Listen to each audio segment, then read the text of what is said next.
Hello, this is Dr. Paul Cottrell. I'm going to give you a quick update on New York and the market in terms of what we're going through for this pandemic. So Governor Cuomo spoke yesterday about testing, antibody testing, and some data came out that was extremely interesting. First off, hospitalizations are down, which is a good thing. Intubations are down. Deaths are just slightly more than the day before. We're averaging about 110 per day in New York State, which is a lot better than the 800 or so per day that we were seeing in the peak of this. So the data is showing that it's abating, but we're still in shelter in place. So we're slowly rebooting. I'm seeing much more activity on the streets. Much more people are walking around in the parks and trying to get some fresh air and sunlight. There's more activity on the FDR, which is the highway system around Manhattan. So there is this kind of slow rebooting that I'm seeing. The stores are still closed, so we don't have that yet.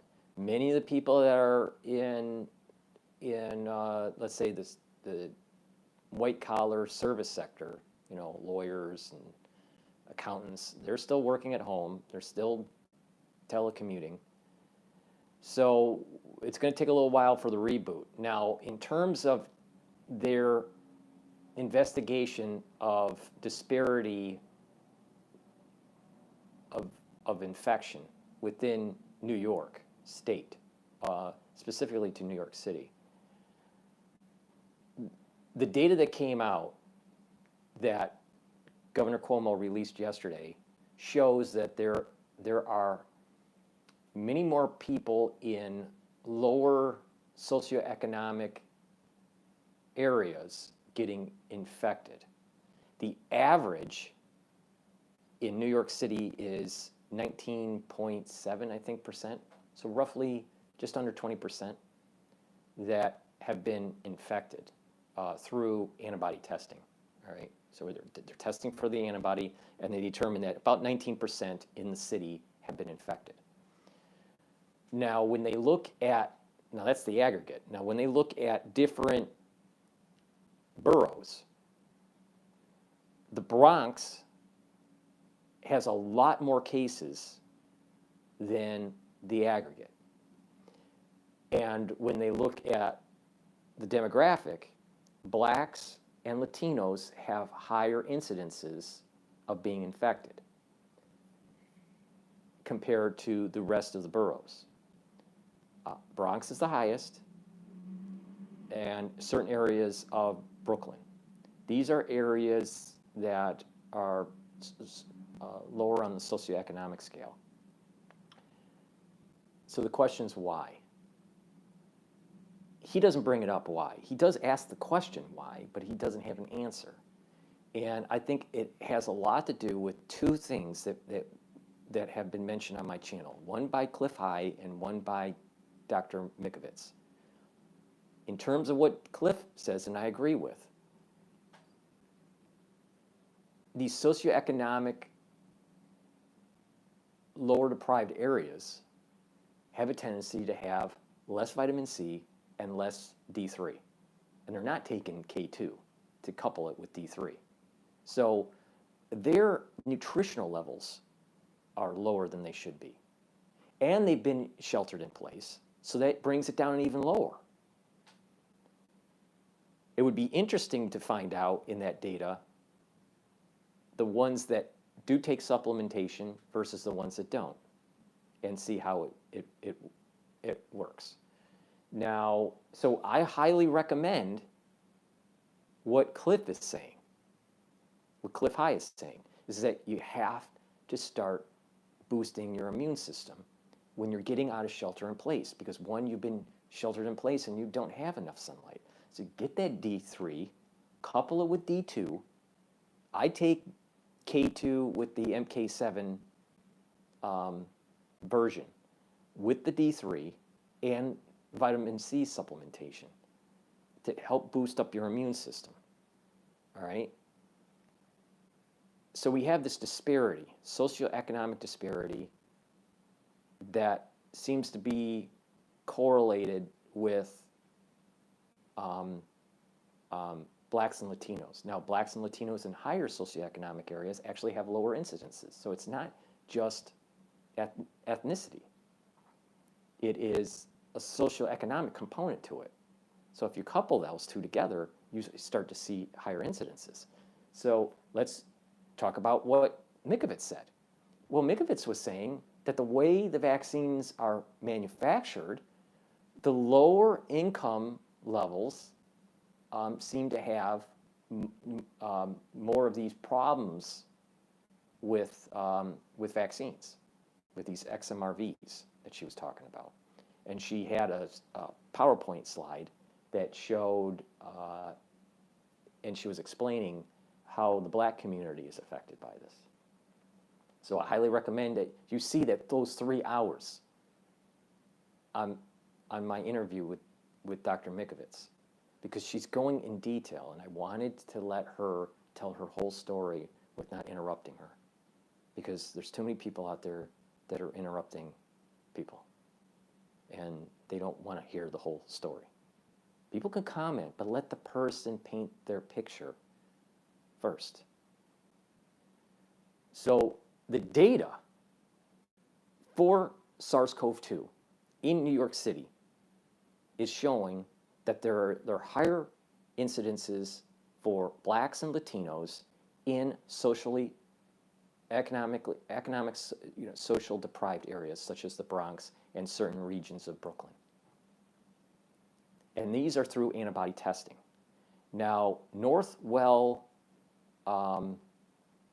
is working with churches to do these antibody testing. And so people go into the church, and they through Northwell, they are collecting the data. Now, I'm concerned about. I understand the need to I understand the need for the epidemiologists to understand who has the antibody, how's it infecting, what are some of the disparities between ethnicities. But when you start to test people for antibodies, where is the red line that the government cannot cross, where it's forcing policies like, if you don't have the antibody, you can't go to work, or if you don't get vaccinated, you can't do this particular thing, like travel or whatever. All right? The big point is that HHS and the CDC has too much authority within their agencies to curtail your civil liberties. Now, we can all work together. And my channel at the very beginning was saying to be kind and work with your neighbor and approach this problem with compassion and with white coats, not with military fatigues, and have some sort of top-down government on the citizens. But we have to watch what Vital Strategies is doing, what Bloomberg and his apps are doing, what Governor Cuomo is promoting in terms of antibody testing and tracking individuals through contact tracing. And remember, HHS has the power to come into your home and shut you down if they think, just if they think, they don't have to prove it, just if they think you're sick, they can prevent you from going to work. I think that's authority that needs to be investigated and truncated. Now, in terms of the market, the market is somewhat staying, there's a little bit up, a little bit down. The volatility is a lot less. The VIX is running at about 27. We don't have a lot of geopolitical news that's happening right now. Stuff's somewhat calm at the moment. I had this thought just the other day, last night, that it's interesting. We don't have a lot of orchestrated geopolitical events happening since we've been in this pandemic. So it makes you wonder, a lot of these news things that happen is to just to project, to move a certain agenda. You don't hear a lot of geopolitical things happening, just a little bit, but not as much as you had pre-Wuhan. I think that's interesting. Makes you wonder on how legit the news is. But we have to watch out for increased tension between the United States and the CCP, because they have projected, the CCP has projected their desire for the first island chains to be controlled in the Pacific Ocean by 2025. So as Americans, we have to see that as a potential hotspot. And other countries are very concerned about the One Belt Road going all the way through the Middle East and into North Africa. And hopefully I can reach out to Jeffrey Prathers and talk to him from a more military perspective and do more of a deep dive about that particular dynamic with China from military strategy point of view, since he is a veteran, served in the armed services. I think it's the Army. So not a lot of news in the geopolitical. So the commodity prices and all that are somewhat stabilized. SPY, the ETF for the S&P 500, is hovering around that 61% retracement that I was saying. It's right under the 200-day moving average, okay? And like I said, for people to be safe as an insurance policy, the ones that listen to me, don't put your money into the market until we understand the second wave. Is there a second wave or is there not a second wave? Data from Asia says that there is a second wave, but it's not that bad. We're just getting out of shelter in place, so we need to get some data points. New York has been hit very hard. We've had almost 21,000 deaths in New York City alone. All right. The United States has over 93, I think 93,000. We have 1.5, 1.6 million people that have been confirmed with COVID-19. Many more have it or had it. I think many people had it actually in November and December. But it's important to, to realize that second wave can affect the financial market. So to be safe, for the average investor, don't go in if you listen to me and you got out of the market. All right? Yes, you could try to play hero and go into the market and take a risk, but it's not worth it. It's not worth it because we still have over 35 million people that are unemployed. How is the economy going to reboot? When we go through the next wave of earnings announcements, what's going to be the EPS? Because I have a hard time believing that their revenue streams are better. So we just got to be careful, all right? I think that's prudent for the average investor. Now, if you're a professional investor, you have to work with an IPS. And based on those things, there are ways to position in the market. But it's hovering right under the 200-day moving average. And it's right at the 61% retracement. If we get out of shelter in place without severe secondary infection, the market will get better and the country will heal quicker. But we don't know. And because of that unknown, it's better not to go in. But let's just watch, right? It'll go up if we don't have a secondary infection. It'll go down if we do have a secondary infection. That's where we're at. We're at the crossroads right now, and you can kind of see it in the data. Some new news came out with Moderna having positive results or moving forward with their vaccine. I am not a big fan of that vaccine because I don't think that there is adequate testing with that platform. I find it odd that Distributed Bios is not in the news lately because they have a different type of vaccine. But let's watch that dynamic.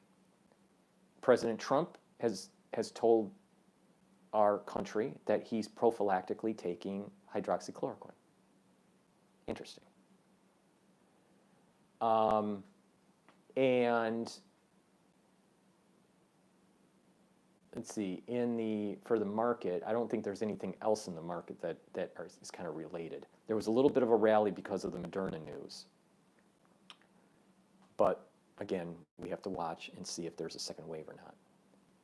Like I said, there's this chronic phase of the illness and an acute phase. We're just going through the acute phase right now. How bad is the chronic?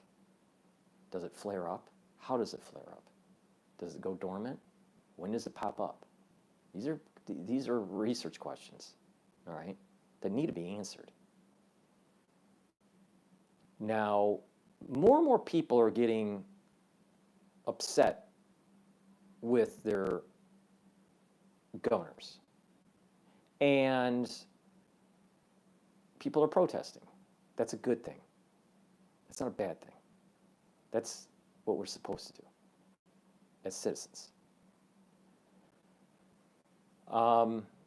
So keep on trucking along and doing Occupy America to protect your civil liberties and telling your representatives that you do not want decaching, E7 surveillance, the police having military weapon-grade equipment, drones equipment. They shouldn't have drone equipment. And that you don't want forced vaccines and to be tagged, either digitally or physically, which has been discussed by Bloomberg. And he's pushing that agenda, so is Bill Gates. I don't know if it's true, but in the social media world, we've been told that Bill Gates' children aren't vaxxed. It'd be interesting to know if that is true or not. I don't know if it's true or not. I saw some article stating that one of the doctors for Bill Gates said that they didn't vax his children when they were young. I don't know if that's true or not. I'm surprised that the doctor even said it because that's actually a violation of his ethics, of the professional ethics. And that leads me to a more larger point. The medical community has a certain code of conduct to work with. And we also have to be not only a code of conduct within, let's say, the physician club or association, the medical association, but also in how a physician deals with patient data and how a physician is with a patient. There's a certain code of professionalism. There is a certain need to understand the autonomy and promote the autonomy of the patient and to be patient-centric. And there's some other bioethics that are related to this. So, because I have a potty mouth, I have to dial it back and be a little bit more professional in the way I articulate the argument, the way I say certain things, so it's not so inflammatory. Because certain people that are listening sometimes get upset. So I'm going to be as calm as possible to be able to articulate the argument that it is important that the Juris Doctorates out there, the lawyers, and the medical doctors, the DOs, and the MDs, look at that Hippocratic oath, especially in terms of the doctors, the medical doctors, and to not do harm, and to promote the autonomy of those patients, and to question, because there's this thing called best practices. And best practices is looking at the data and listening to, quote, the higher authorities on how they think that a disease should be treated. But physicians should also question these higher authorities on if they've been compromised, if these agencies have been compromised, or if they have a certain agenda that they're pushing. Because physicians should be patient-focused, not government agency focused. Because the chances of your patient being compromised or the agency that's telling you how to practice medicine, which one is more compromised or not? Well, it's the agency, obviously. So, but not all things are bad about the CDC. It's not. It's not all bad. But there are some bad apples. And there's some serious problems because of the amount of money that is made for certain policies that have to be questioned. So, but to be patient-centric and to understand the, and to promote the autonomy of the patient, it's important that patients are informed with the best information possible. And not to just think, well, this is what the CDC is saying. Because I know for a fact, that people at the ER level, for physicians, were not listening to the CDC back in end of February because what the CDC was saying was wrong. And they went it alone because what they were seeing on the ground level was not what the CDC was seeing or projecting. There are a lot of people at the CDC that are compromised, especially on this particular incident, and the vaccine program. Not all vaccines are bad. But we have to start asking questions on what's wrong with those that are. Why is that manufacturing process so bad? What specifically needs to be corrected so we don't harm future generations? So instead of me swearing about it and getting all upset,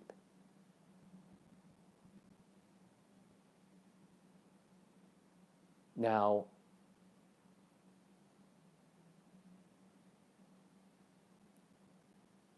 I have to walk a very fine line because of medical school. Because I want to do the right thing. But there's also the powers that be that say you have to toe a certain way of doing it. And so if you see a demeanor that's a little bit different than what you saw before, this is the reason. It's not that I want to be that way. It's just that I have to be that way. All right? And I understand that there's a certain level of professionalism that has to take place in the medical community. But the scientific method needs to prevail here. What are the facts? And how do we fix the problem? And the facts aren't just in biology. The facts are also geopolitical. The facts are also financial.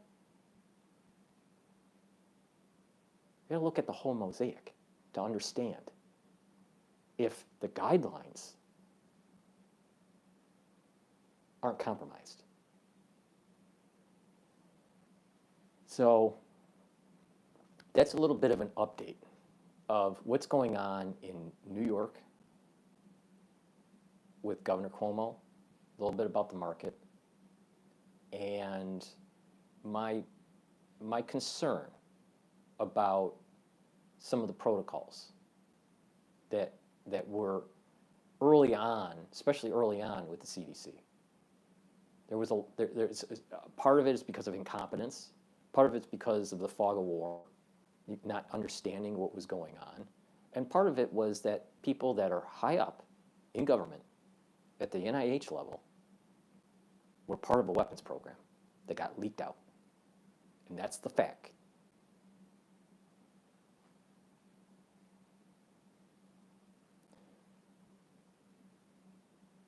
Be careful, but don't just hide. You got to go out and enjoy your life. We can't be sheltered in place and stay in our homes forever. You have to sometimes take risks. And this goes to a very larger point, is that over time, our country, the people that are in our country have kind of like lost that spirit of entrepreneurship, that spirit of just taking risk. It's like, oh my God, there's something dangerous. I got to hide. My grandfather wasn't like that, but I see a lot of kids like that. Now, why? Well, I think it's because of the technology that we have, the constant advertising to be coddled. Some serious problems with our way that we raise our kids. But be careful, but be compassionate to your neighbor and help your neighbor. I've been saying that from day one. That's not a new phrase. But we also have to hold accountable to the ones that caused this atrocity. It's not just a virus. It was a man-made virus that should have never been made. And the people that are up on stage, they were the ones that they were involved in it. Just like how Larry Summers was involved in the crash, the subprime mortgage crash. There is a modus operandi, all right? There's a modus operandi of how these people, they do something, they can make money at doing it, and then all of a sudden there's a systemic risk, a crisis happens, and they happen to be the ones that are saving the day because they're covering their tracks.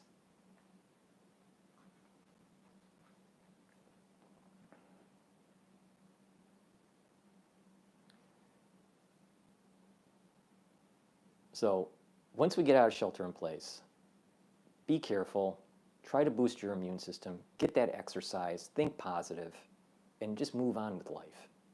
But don't let the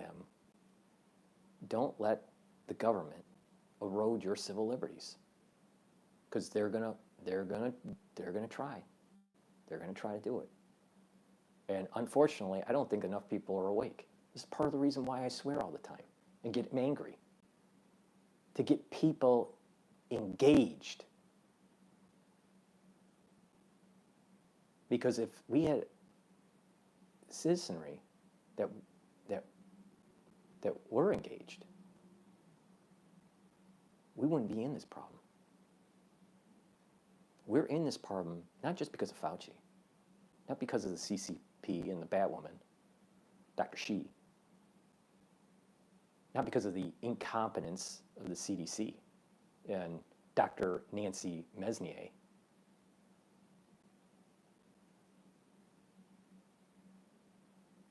but also because the majority of the American public was asleep. And it had to take people like myself and many others on the internet to start screaming up a storm. Now, unfortunately, the professional umbrella of medicine thinks it's more prudent for me to not swear so much and not be so inflammatory. And then I won't be. I can still articulate the argument. And in a strange way, it actually made me stronger. Because it may launch a larger platform for my word to get out. But the citizens need to stay awake and tell their government no. That HHS, the CDC, have serious problems, and they have too much power, and it needs to be truncated.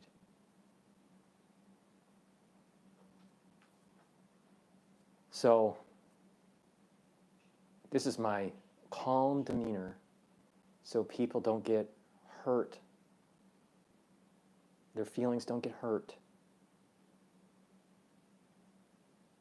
because of trying to galvanize a nation to doing something to protect our civil liberties and the children. So thank you for listening. There's going to be more that comes out. Trust me. But I got to stay calm for a little while. I'm going to be doing a film with Mike Adams today at 2 o'clock. And that will be published a couple days later. It takes a little while for it to post-process because we do a recording. It's not live. And maybe we'll talk about this topic. I'm not sure. But I appreciate all the support that people have given me. I need people to go to the backup channel, all right, and support that backup channel.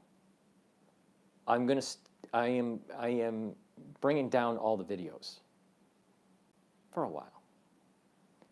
Certain key people have been given permission to take the Mikovits video and put it on their channel, so it's out there. But I have to be calm and collective. That's okay. It'll make me stronger. Maybe for a presidential run. Wink, wink.